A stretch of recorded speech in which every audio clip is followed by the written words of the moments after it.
আজ 15 বছর বাদে আবার বলছি, বাড়িয়ে দাও তোমার হাত।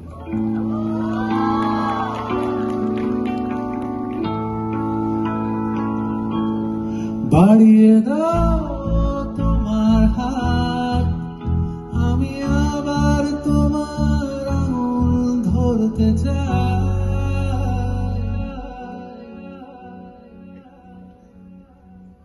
বাড়িয়ে দাও তোমার হাত, আমি আবার তোমার পাশেই হাঁটতে চাই।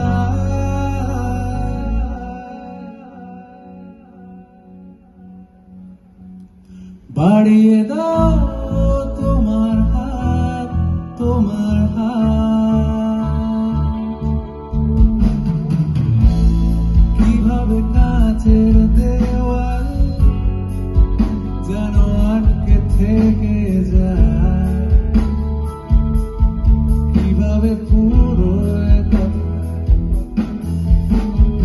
অনেক সন্ধ্যেবেলা তোমার ক্লান্ত চুল